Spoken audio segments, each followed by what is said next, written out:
Yahoo minasan, welcome back again with Mr. K di sini. Oke, balik lagi sama pembahasan One Piece nih, Re. Kali ini Mr. K bakal sedikit balik ngebahas tentang bagaimana Kuzan yang pada akhirnya memilih untuk bergabung menjadi bajak laut di kelompok Kurohige. Tapi bukan alasan dari Kuzan yang jadi fokus kali ini, Re, melainkan apa sih kira-kira yang menghubungkan keduanya hingga akhirnya Kuzan memilih Kurohige Pirates. So, tanpa banyak cici-cuit gak jelas, monggo, enjoy. Kita langsung gaskan ke kontennya aja, ge. Let's go. Kepindahan Kuzan emang cukup mengejutkan, apalagi pilihannya yang jatuh kepada Kurohige Pirates pasca pertarungannya dengan Sakazuki, membuat banyak orang terkejut dan langsung mengecapnya sebagai pengkhianat. Meski Kuzan sendiri tampak sangat tak masalah dengan sebutan itu, dan dia hanya mencoba meluruskan hal itu kepada orang-orang yang dia anggap penting. Sebagaimana Kuzan yang sempat terlihat mendatangi Smoker, di sana Kuzan hanya berkata kalau dirinya masihlah dia yang sama. Yang mana secara gak langsung Kuzan ingin mengatakan kalau dia bukan berpindah dari sisi yang baik ke sisi yang buruk. Hanya saja dia sekarang sudah ngerti kalau berdiam di pihak angkatan laut doang, keadilan miliknya hanya melihat dari satu sisi, sedangkan dari sisi lainnya ternyata masih banyak hal yang terasa tak terlalu adil. Disinilah perubahan pandangan Kuzan terhadap keadilan yang membawa dia memilih masuk menjadi bagian dari Kurohige Pirates. Tapi sebenarnya apa memang keduanya tidak terhubung oleh sesuatu? Karena kalau kita lihat ke bagaimana cerita One Piece berjalan saat ini, ditambah beberapa fakta baru yang sudah ada, kayaknya ada satu hal yang secara gak langsung menghubungkan keduanya, dan hal itu adalah Ohara. Ya, Ohara atau insiden yang membumi hanguskan tempatnya para peneliti ini ya. Insiden yang juga merubah cara pandang keadilan milik Kuzan. Bagaimana dia akhirnya mencoba untuk melihat secara langsung bukti dari tindakannya yang membiarkan seorang Nico Robin bebas atau hidup. Apakah dia akan membuktikan kalau pilihan yang dibuat oleh Kuzan benar atau salah?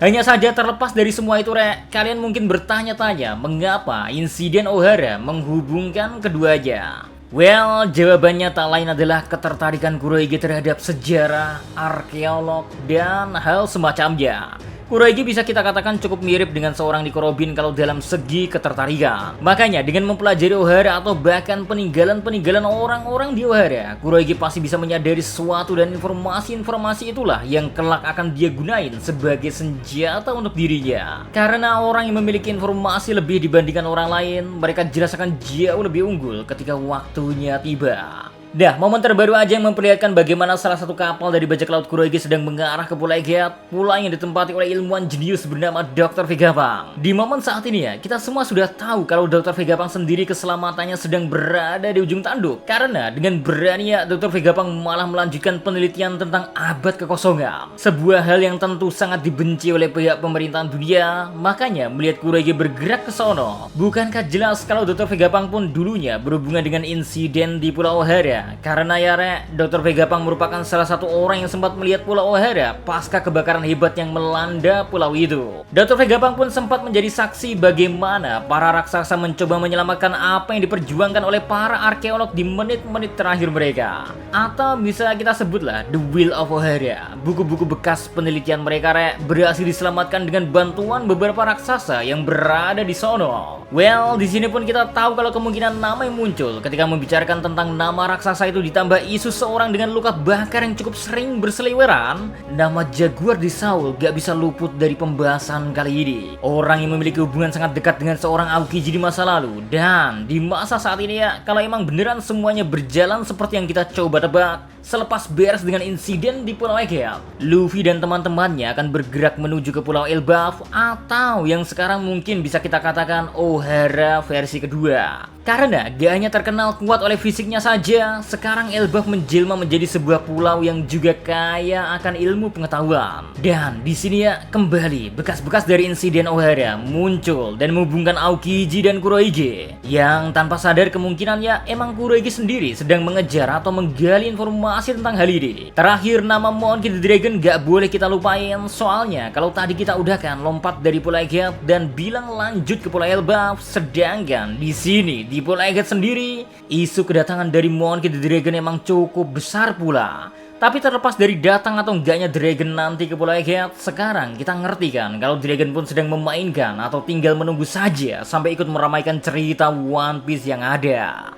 And kita sendiri tahu dulu bersama dengan seorang Dr. Vegapunk, Monkey D. Dragon ikut menjadi saksi bisu atas apa yang terjadi ke Pulau Ohara.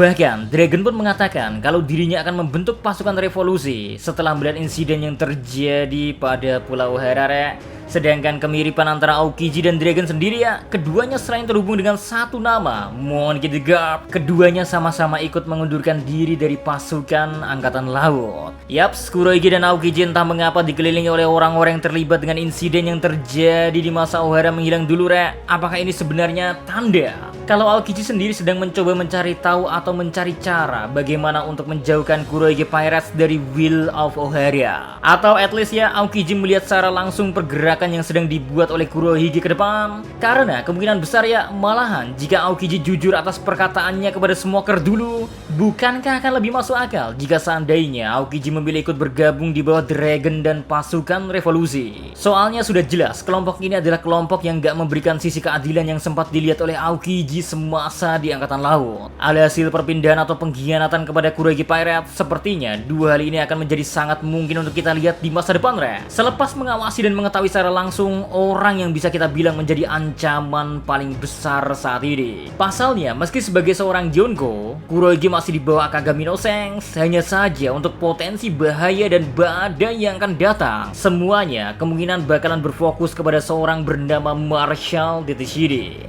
Sehingga itu pula yang menjadi alasan mengapa pada akhirnya seorang Kuzan ketika dirinya memutuskan untuk meninggalkan angkatan laut, saat ini kondisinya Kuzan malah diketahui bergabung dengan Kurohyuki Pirates, sebuah keputusan yang sempat disesali atau membuat seorang Monkey D. Garp kecewa. Hanya saja bagi Kuzannya, jika dia yang sudah sadar gak bergerak, lalu apa yang membedakan dirinya dengan yang lain? Maka menurut Kuzannya saat ini, pilihan bergabung dengan Kurohyuki Pirates adalah yang the best. Dan di satu sisi pun ya, Kurohyuki bukanlah orang yang bodoh yang mau menerima dan langsung percaya kepada Kuzan, Rek. Tapi pastinya ya, dengan caranya sendiri ya, Kurohyuki pasti mencoba menyuruh Kuzan untuk melakukan hal-hal yang keji. Yang barulah nantinya, kalau Kuzan sudah bisa melakukan hal itu, Kurohyuki akan menaruh kepercayaan karena Kuzan sudah membuktikan dirinya yang dulu sudah tak ada, dan ketika dia berpindah haluan menjadi seorang bajak laut, Kuzan sudah bersiap atas hal-hal buruk yang sudah menanti.